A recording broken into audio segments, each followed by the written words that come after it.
have been doing this work of teaching worship and leading worship and teaching churches for 25 years, and I have yet to see a church that doesn't have some moments, some sticky moments of just having a little hard time about what is worship and how do we deal with it when we don't like something in the worship.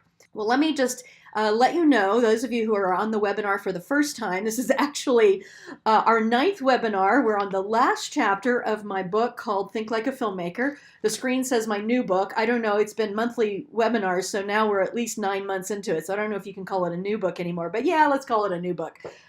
It's my newest book, let's say. Think Like a Filmmaker is something that I've been researching for years and finally got it in print form. And basically what I did is I said to myself, who are some of the most amazing storytellers of our day, who are using visuals and music and dialogue and all of these things to bring stories alive. And we've all been to great movies. When we leave, we just feel inspired, we feel uplifted perhaps, or we feel convicted about something. And so I thought, just if I talk to filmmakers about their craft and about what is important to them as they bring a story alive, that maybe I could learn something as a worship designer and leader. And sure enough, from the get-go, I learned so much. So that's what the whole book is about. And we welcome you here today to look at the last chapter, chapter 9, called the Release and the Reviews. So for those of you who are not familiar with me or my work, I am the creator and visionary of something called the Worship Design Studio. And years ago, I asked myself, how can I continue to teach people without being right in front of them? Because I've always traveled a lot, but the demand was more than I could physically do. So I began this online teaching website where I teach and train worship staff and volunteers of all the worship arts how to really bring the story alive in their art form, how to collaborate with each other. And I also resource churches with over 60 worship series ideas in there thus far, lots of things. So that's just a short, quick view of who I am and what I do for those of you who are new to this. And just to let you know that just Friday, we launched something called the Starter Kit, the Worship Design Studio Starter Kit. So if you're curious about what the Worship Design Studio is, then you can do this Starter Kit, and it will give you examples of all the different things that we do, and then, of course, encourage you to become part of the Worship Design Studio. We have over 650 churches who are part of the Worship Design Studio, and we just have a blast bringing the word alive. And I'm an idea generator. It just oozes out of me. It's just the way God made me. So my vocation as a minister is to just resource you with tons and tons of ideas. So that's what I do in a nutshell. All right, so chapter 9, the release and the reviews. You know, everybody's a critic. And so part of talking to filmmakers was also talking about, you know, how they handle the reviews and what part do reviews play in their actual process, design process, or their own review process, and how they become better at it. And then also, how does the worship team review their own work, right? So that's what the last chapter is about. The rest of the book has taken you through an entire process of how I suggest that you create a timeline and a structure, a production schedule for your creation of worship that really makes it fun rather than stressful, that invites more people to the process rather than it being just one person doing that all the time, which can be it can be burnout, right? And what it means is that we get into a rut, we do the same old thing, we get into plug and play rather than what I call intentional worship design. So, all right, the politics of change. You know, I had a t-shirt once that said, change is good, you go first. Right? That's the way most of us feel about change. And actually that's, you know, our brains were developed over time and evolution to be very wary of change, right? That's the way we survived. It's a way that we weighed whether this was a dangerous situation or not. And I'm a neuroscience geek, so some of that's going to come into play here around why it is that we react negatively to change sometimes. But we all have built in some reactions to change that are wary, that our brain says immediately something is different and it might not be okay. So that's kind of built into human nature, and that's why we deal with it in worship. So here's a cartoon that says the pastor introduces a new worship format. And even the dog is shocked. I love that. Everybody and their dog has an opinion about worship, right? We feel like we feel close to our rituals, and we ought to feel close to our rituals. And things become to feel like God. We're going to talk about that as well. Certain things start to represent, and parts of our brains associate certain things and the way things are done with what feels holy. And so when we go to, introduce something new or do something different or change the format in some way, especially if we haven't changed things in a very long time, our brains tend to go, wah! That's our first response. So let's take a look.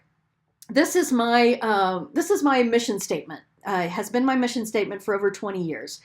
And it says, I'm committed to building up the church by empowering congregations to celebrate and utilize their inherent, God-given, don't have to come to a webinar or a workshop to get it, inherent creativity, right? I believe made in the image of the Creator. We are inherently creative. It's part of what makes us us, is the ability to create and to move forward and to change and to grow.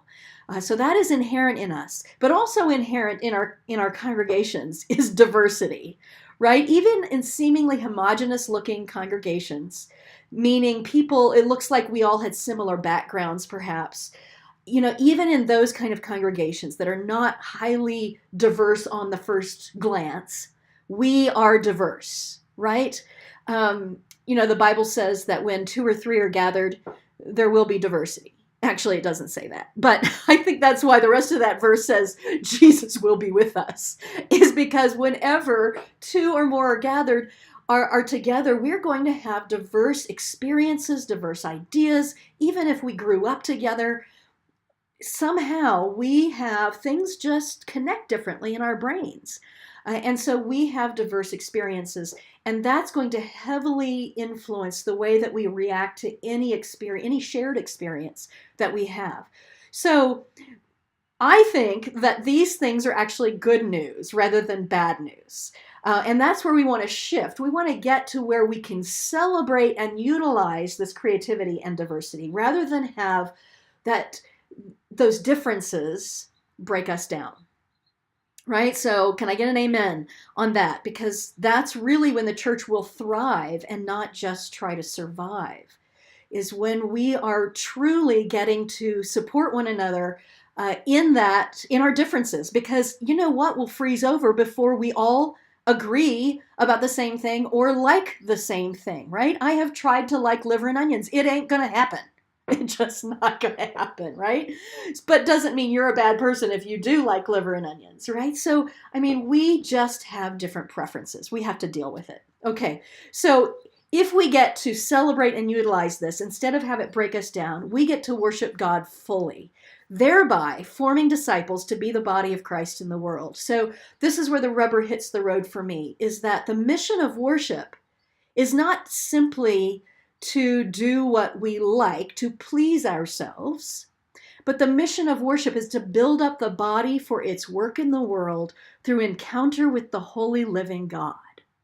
Right? So it's not just about what's happening in worship, but it is about what's happening and transforming us so that we can go and do likewise. Now, if what is happening in worship or in our churches is acrimonious behavior and tearing each other down, say around worship things, then we don't want to go and do likewise in the world, right? I think that what we do in our churches really is going to have an effect on how we are able to be effective in bringing good things to the world. So, my PhD is in worship and ethics, and that's where the rubber hits the road for me. So this whole talk of worship conflict is not just so that we can please people. I'm just going to say that again.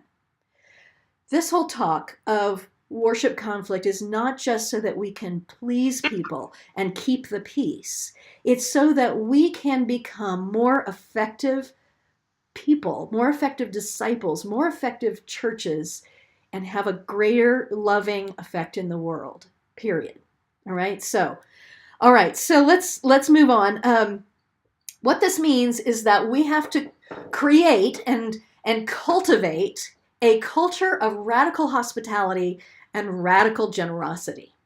That's our goal. Not to please everybody, but to create a culture of radical hospitality, radical generosity within our congregations. And that's not just going to happen by ignoring things or dealing with worship conflict one thing at a time and hoping to God it doesn't happen again. At the end of this, of what I have to present, I'm going to give you some things that I think we can do that can be proactive rather than reactive, right? So that we are creating a culture, these cultures of radical hospitality and radical generosity.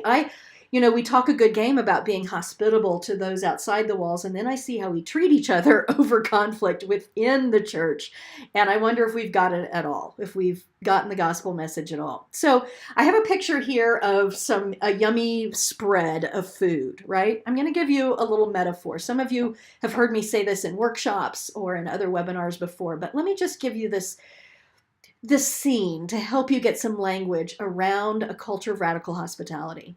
Let's say that you have a potluck. Your churches, you probably know potlucks, right? Let's say we're having a potluck and we come in and you see that there's a chair just for you and there's the spread and it looks good. Oh my gosh, this is going to be good. I'm going to have my fill. You look around and you see over there, there's the mashed potatoes. I love mashed potatoes. I'm so excited. The mashed potatoes are there. And right next to it, somebody brought gravy for those mashed potatoes. And it's the kind that I like.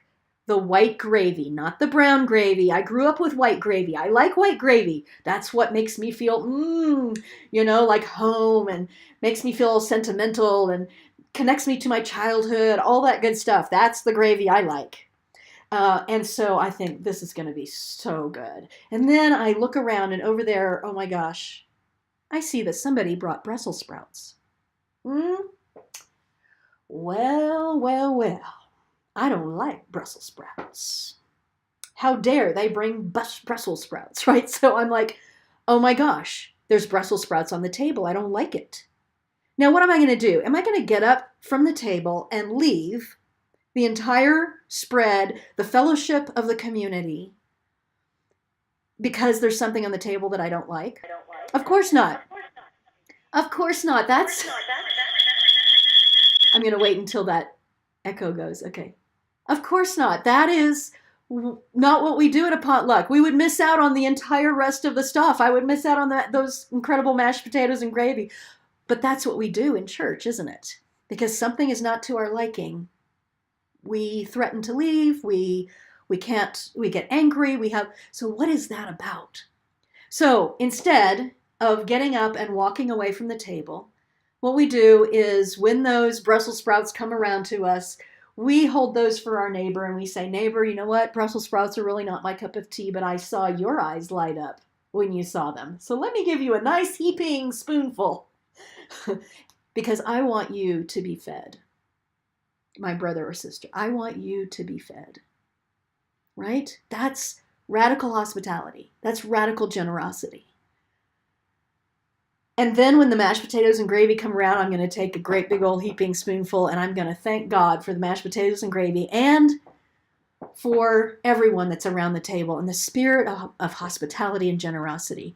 So this is a metaphor, and I write about it in the book. So, I really hope that you will use this last chapter. If you're having some hard feelings in your congregation, I want to suggest that you get the book and use that as kind of a study, and use perhaps this webinar as well. So that's a metaphor to help us understand the way we are to be in community with each other. It's not all about what we like and don't like. The mission of worship is not about what we like and don't like. Right? It's about building up the whole body so that we can be stronger together and do the work that we need to do. Okay, so let's move. There are many reactions to worship, and I'm just going to go along what I did in the book, and give you some of the things that I have discovered in my 20 years of dealing with churches. Churches don't just call me when everything's hunky dory. They call me to come consult with them when when they're having troubles.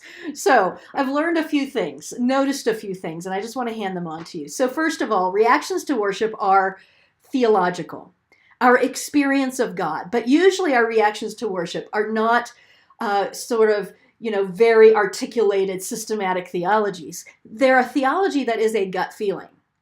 Right? And so when somebody comes out the door and they say, "Oh, we really worship today. That was so amazing." They're reacting to a gut feeling, really, more than something that is intellectual, because if you press them on it, they have a hard time articulating exactly why. It's just a feeling. So here's a cartoon. It says, "The whole church watched with nervous anticipation as the visitors sat where the Martins have sat for 42 years." I know that you're thinking exactly about certain people in your congregation right now, right? And where they sit. We human creatures, I mean, it's so typical. We tend to gravitate back to the same place. Now, why do we do that? Well, here's where some neuroscience comes in that's really fun. And that is that our brain literally remembers things, makes memories in sort of snapshot memories. Right? And those snapshot memories are attached to the emotions of the moment.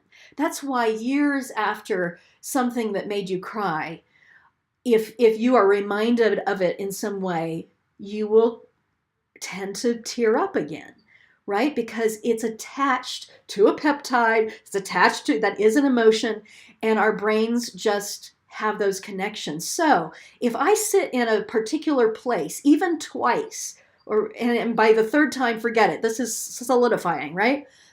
I have a particular perspective of the picture that I'm seeing of worship. And if I have these deeply felt experiences, emotional experiences, spiritual experiences, and I attach it to that picture, then I'm going to be gravitated to be in that same position, to have that same picture over and over again, because it reminds me of what I want more of.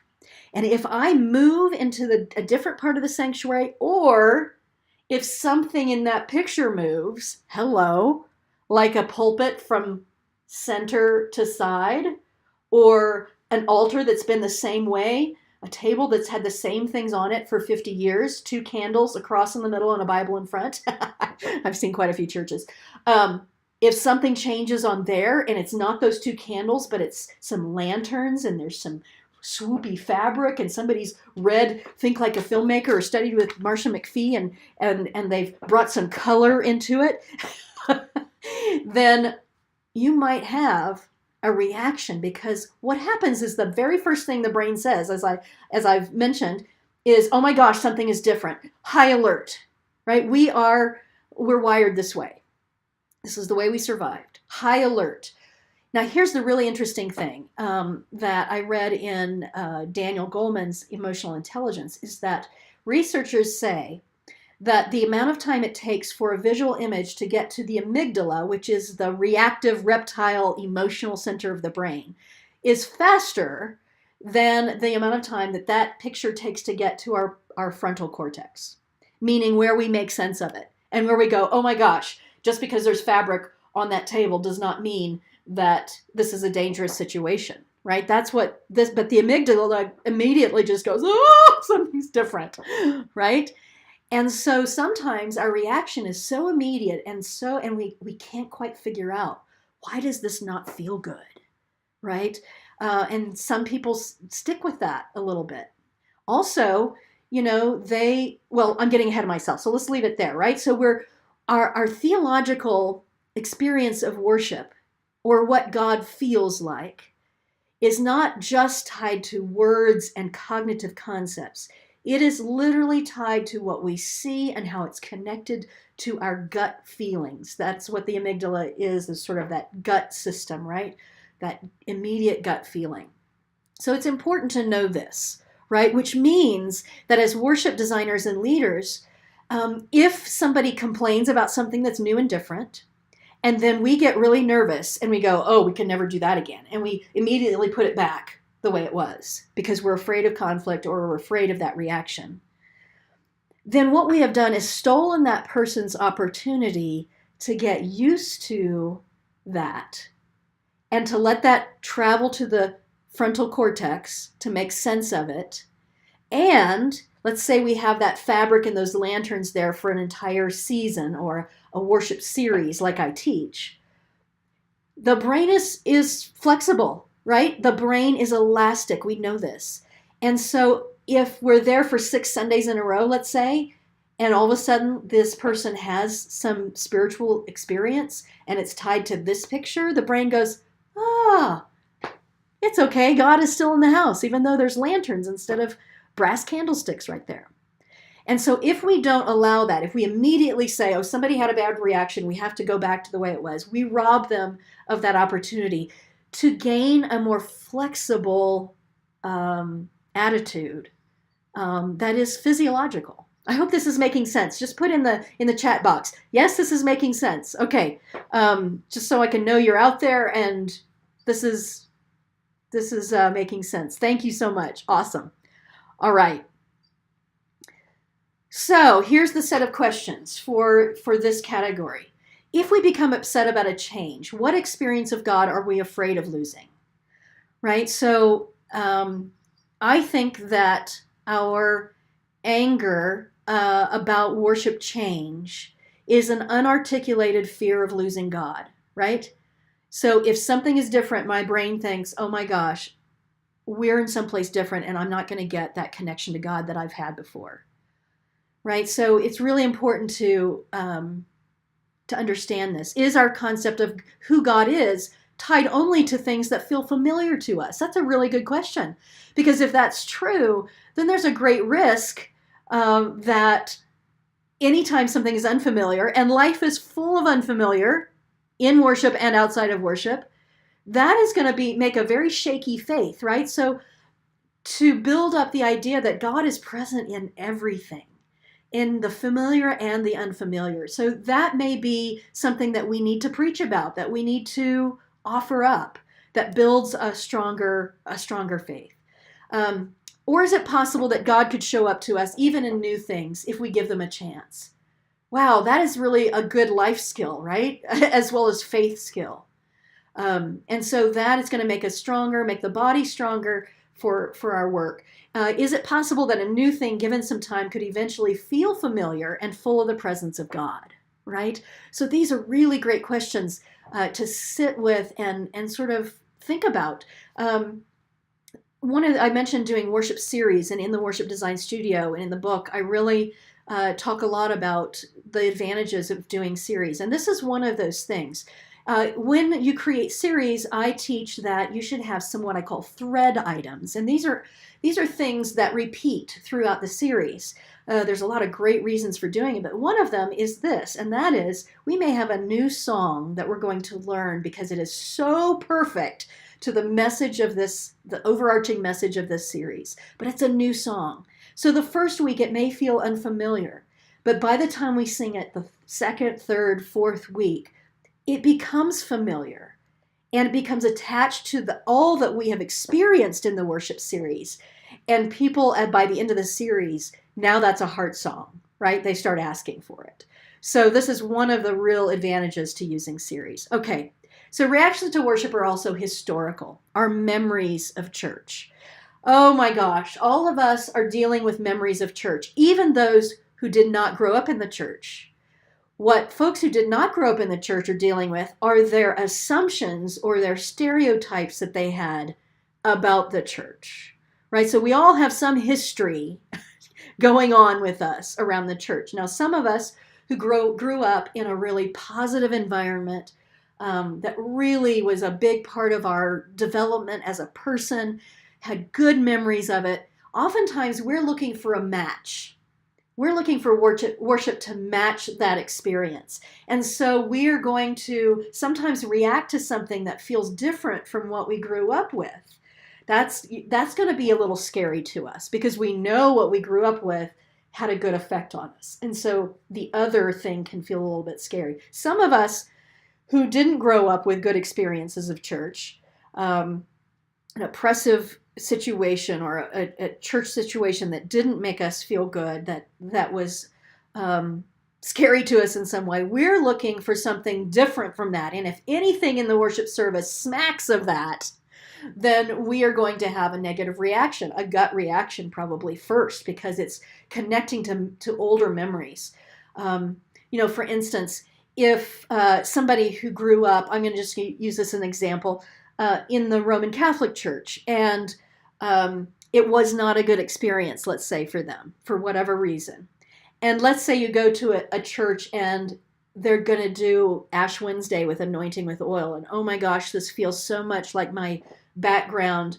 I didn't come here to go back to the Roman Catholic Church, right? So don't be doing that, right? So there are so many different scenarios. The truth is that everybody sitting in your pews or chairs is going to be having a different experience related to their histories. And that's not something we can control or manage, nor should we. But we can be aware of it. And when those things come up for people, if we've had this kind of, maybe we've done this kind of education, maybe we've done an article, we've written an article for the newsletter based on this last chapter, that we become aware of it, then when that happens for us, we can go, oh, I see what that is, right? So I think education is power. Knowledge is power. So here's another cartoon. Folks dressed in ancient garb, but we've never used a ram's horn in worship before. I guarantee you in every age there are people who have said, but we've always done it this way, right? There's always, through the ages, things don't develop without new things happening, right? And there's always people who are going to say, but we've always done it this way. Why we've never done it that way before, is that right? Is that kosher, so to speak?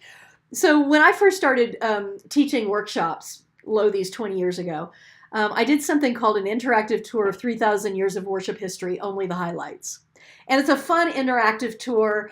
I occasionally get to do it now. I've written and researched so many other topics that I don't have time to do this usually in my workshops and retreats anymore. But it's a really fun thing. And we go through and we start with Miriam at the Red Sea, and then we go to the first temple, and then we go to the destruction of the temple. We go to first century Christianity, all the way through up to modern day.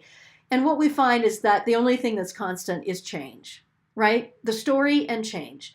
And change doesn't happen just to be doing the next groovy thing. What we learn throughout history is that the context changes. So the way that we present the story has to change in order to keep the story alive, right? So this word tradition, traditio, literally means to hand on or to surrender, not to hang on.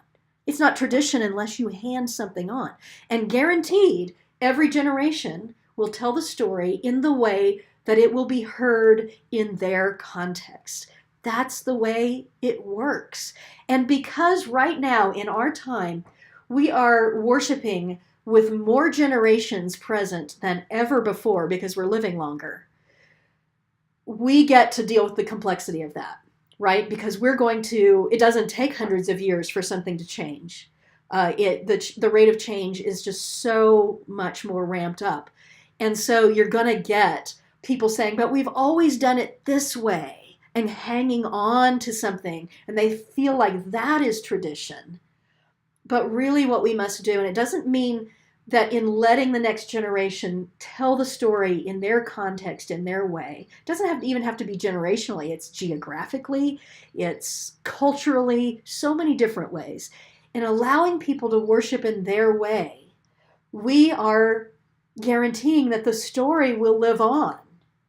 Right? If we say it can only be done this way forever and ever more, then guess what? That story is going to die out with your generation.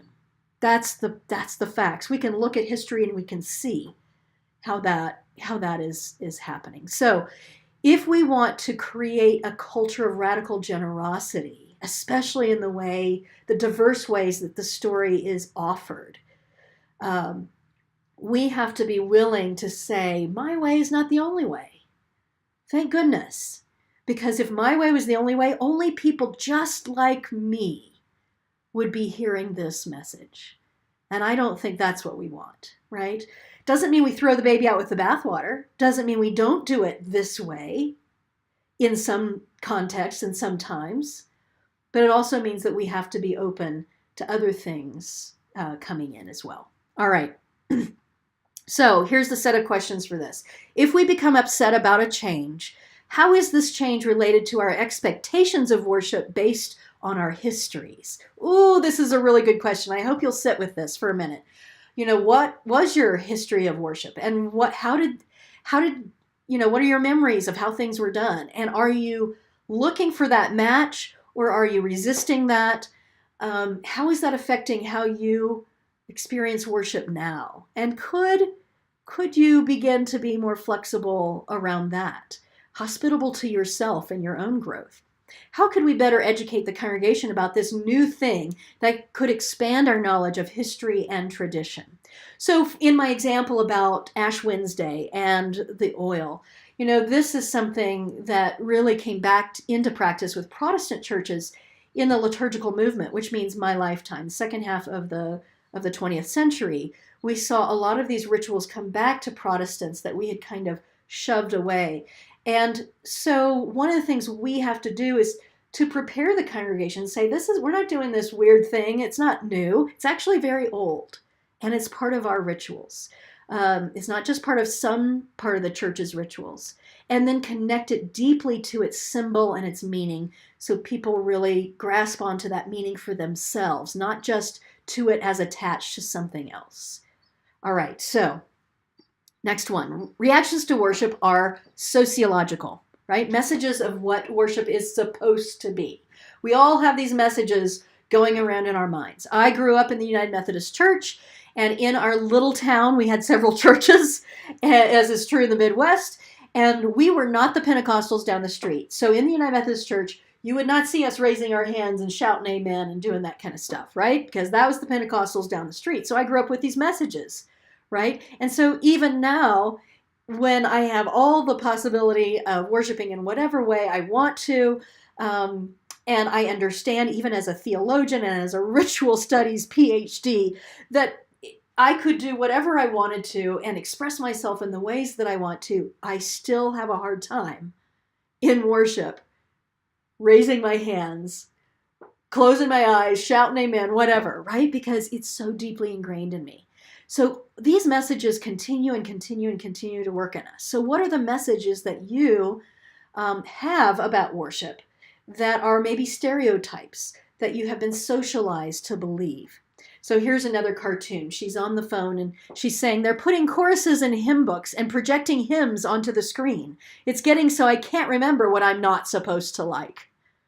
Right? So, we as worship designers, sometimes we are the ones shooting ourselves in the foot because we make assumptions about what certain people, we stereotype people, and we make assumptions about how they are going to react. So, this is classic. We assume that certain people of a certain age, perhaps, or people who are more traditional, let's just use that label in quotes, are going to have a hard time with screens. But all of a sudden, I have experienced a lot of octogenarians, let's say, all of a sudden go, oh my gosh, I can see the words, right? And really embrace it. So we sometimes, make our own prisons, let's say, about how we think people are going to react, and then our fear of that. And so we're afraid to move forward in certain things. So we have to be careful about all these messages that we have about worship and about each other and how we're going to react. As you create a culture of radical hospitality, radical generosity, and let's just add flexibility, you will find that those fears will begin to drop away because you're having a more open conversation about all of this. All right, here's these questions. When we become divided about what worship ought to be, can we examine the origins of those messages and affirm that all of our shoulds are contextual, right? There's no shoulds that apply to everybody everywhere for all time. It's all contextual. So we have to look at our assumptions, our stereotypes of what ought to be. Perhaps this would be an opportunity to hear each other's experiences of worship and how we came to love what we love. This is something that I do with churches who are embroiled in conflict over certain worship things. And I have them tell their stories. Some of you have been in workshops where we do the good exercise, right? The meaningful and memorable worship exercise. And what we do is we think, what was an good moment? Something that touched us that we'll never forget. And so then I have people tell their stories around the circle, especially people who are having conflict about worship. And when you hear stories and you hear why it is that people love what they love, it's really hard to be mad at them or to think that they're bad or wrong, right? We see how the Spirit moves in so many people. So if you've never done that before, especially if you're having some hard feelings and disagreements, it's really good to go back to storytelling and just share with each other on a heart level. Why do you love what you love? And can we figure out a way to include various experiences, knowing that it never has to be either or, but rather a both and, right? So we humans tend to think in either or, this or that. I'm sure that's part of our evolutionary history as well. But the truth is that everything can be looked at in something that's not binary, right? The either or. Life is much more grades of all different colors.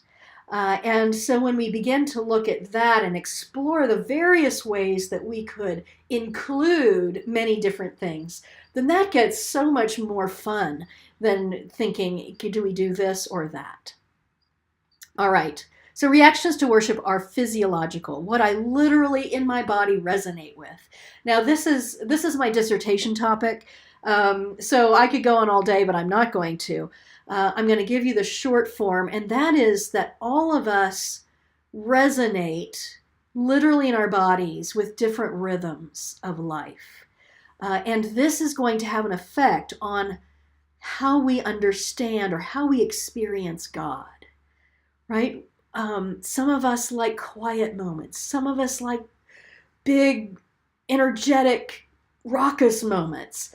And we're all, that's true in our lives, the way we spend our time, the way we work, that's all true. Now, here's another cartoon.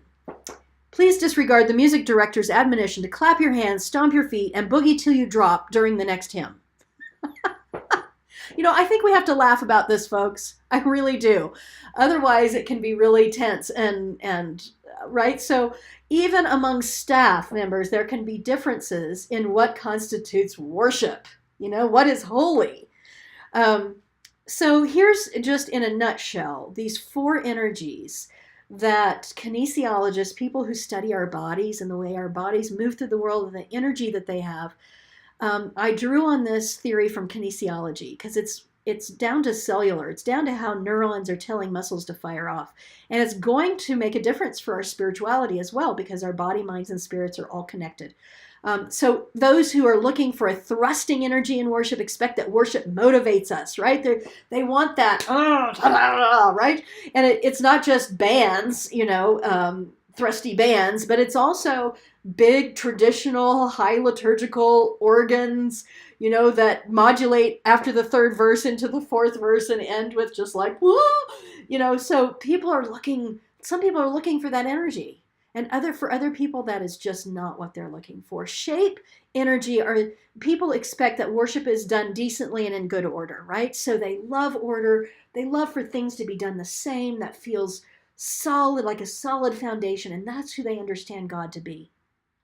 So that's another thing. Some people are looking for that energy match. Some people, the swing energy, are those people that love to celebrate. They love to connect with people. They love to collaborate. They're looking for that joy. They expect that worship moves us and creates relationship, right? And so they are going to look for a more emotional experience of worship, where perhaps somebody who's more shape oriented and loves that order and that solid foundation is not necessarily looking for a lot of emotion. They might call more emotional worship, kind of more touchy-feely, right? But those who really are looking for worship to move them, that's what they expect. That's what they want, right? And to call somebody too touchy-feely is really a put down. And likewise, they could call the shaper the stiff upper lip, right? Or just the thruster is too raucous and, you're not reverent enough. That's the put down we put down those people about. And then there's those who have looking for a hang energy that expect worship that will take us inward, more meditative and more contemplative and more just, God is the still small voice, right? Now, this kind of worship, extended periods of this kind of hang energy will drive a thruster crazy, right? So, we're going to have different reactions based on our physiologies and what our bodies are yearning for. So this is what I mean by some of our reactions to worship are actually physiological. I have in the worship design studio, in many materials, I do a Reboot Your Worship every year. That's a 6-week webinar series that you can be part of. The next one will start in September. And I go much more into this, and I have a video of me teaching this using music and that kind of thing. But in a nutshell, I just wanted to give you this little tidbit. I talk about it in the book, these patterns, in the music chapter, and also then refer to it in this last chapter. So the questions in this is, if we hear comments about particular music or forms of worship being bad, can we open a discussion about how our own preferred rhythms of life tend to create our opinions about what is right or what feels worshipful? Right? So opening that conversation about, just because it feels natural to me does not mean that that's natural for everybody else. Can we begin to accept that what feels holy may be different for somebody else? And how can we extend radical hospitality to each other? Maybe in the middle of a big raucous, halle, halle, halle, big thrust and swing. That's not my thing, instead of just being mad and instead of that, maybe I can look around and look at how much there are certain people enjoying this so much, and I can enjoy their enjoyment, because I go back to this thing that the mission of worship is not what I like and don't like. It's about building up the body. And in this moment, part of the body is being built up, right? And the only thing that's going to break it down is if I get complainy, right? If I just go, oh, that's not right, and I start to put you down because you're enjoying that, and I put the pastor down because the pastor planned that and the musician is doing that, that's the only thing that's going to break the body down. If you don't do that and you just enjoy the enjoyment of others, the spirit-filled moment of others, then guess what? The body gets to be built up. Just saying. Okay.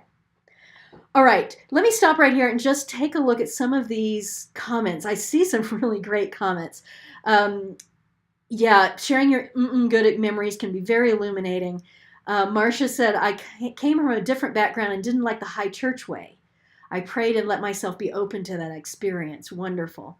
The average age of our congregation is 68, so incorporating the screen worship is a challenge, but I believe we can do both with respect. Absolutely.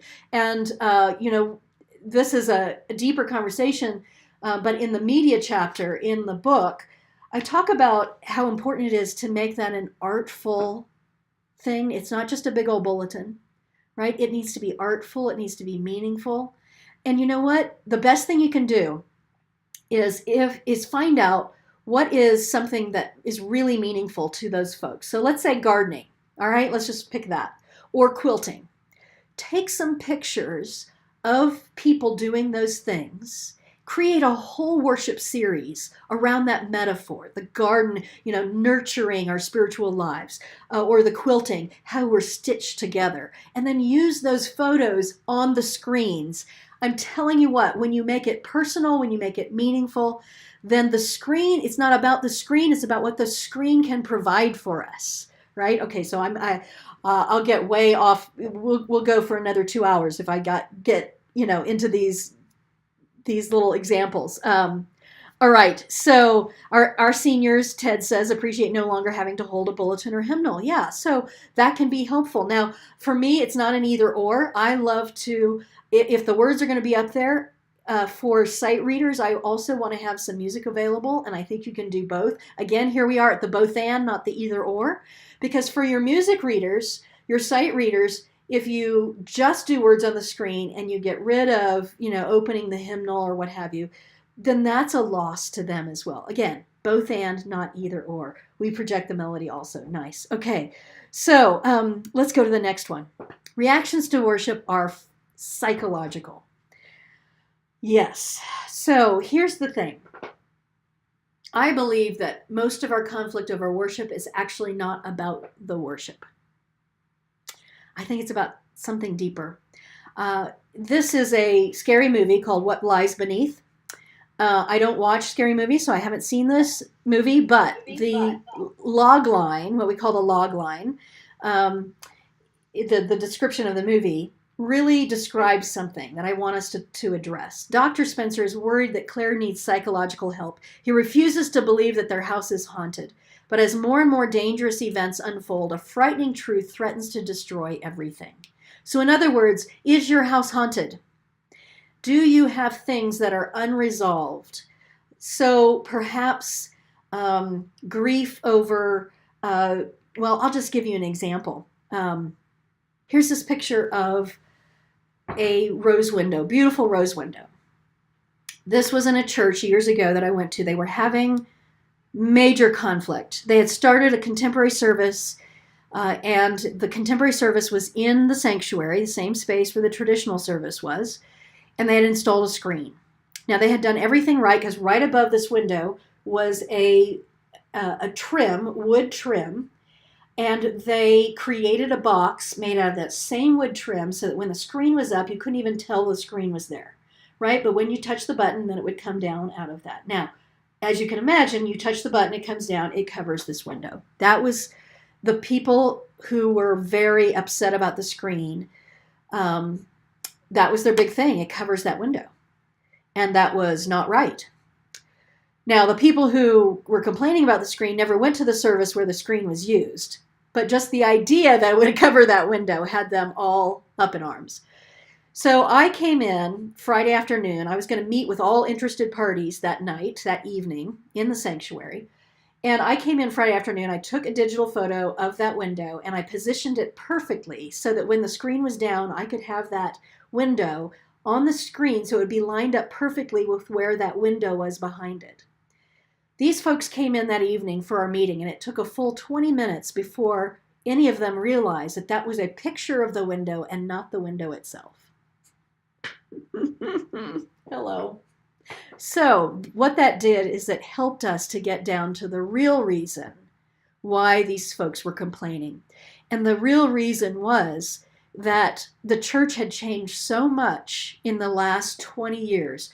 New families, new people coming in, which was a wonderful thing for the church, which is why they had to have a second service, or wanted to have a second service in the first place. But this particular group of people was really grieving the fact that most of people in the church didn't even know the person who had paid for that window, right? One of the stalwart saints in the church. So we got to the bottom of what their grief was. And we were able to address that rather than the screen, which was not really the problem. So reactions to worship can also be psychological. All right, so the questions here. When an uncomfortable situation arises about worship, and I have quotes about, because it might not be about worship, can we dig a bit deeper to see what underlying dis-ease this symptom may be pointing towards? What's real? What lies beneath? Could it be that through the lens of this problem, we might hit on a spiritual issue that could help transform us?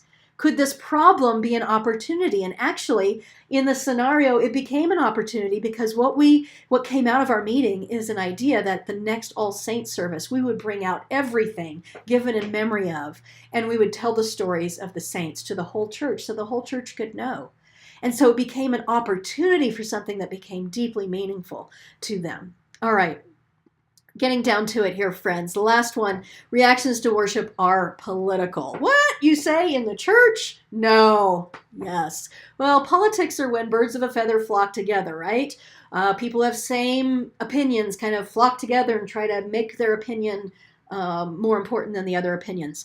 So that happens in church as well, unfortunately. Here's an usher asking a couple who just walked into church, clapping or non-clapping? Right now, we don't have time for me to get into my 2 cents on clapping in church. But I do have, if you go to marciamcfee.com, go to the blog, type in the search bar clapping, and you can bring up a blog where I talk about it and give my 2 cents there. But we all have different ideas, right? And so we flock together sometimes and we start to go, oh, isn't it terrible how, and, oh my gosh, isn't that, it happens. I know it happens. And so one of the reasons why I want us to talk about this and have really good ways to talk about it, whether you use the chapter in the book, use this webinar, whatever it is so that we don't have that behind the scenes, that we're actually talking about it in the open and we're diffusing some of that kind of thing. So when conflict arises, is it possible to reframe the conversations beyond our stuck positions of this way or that way into a more creative and life-giving alternative? What are the consequences of our conflicts for the health of the whole church? I'm going to say this again.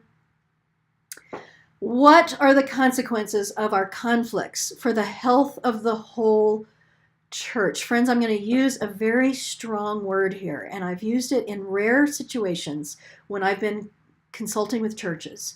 But there are times when there are people who hold a church hostage.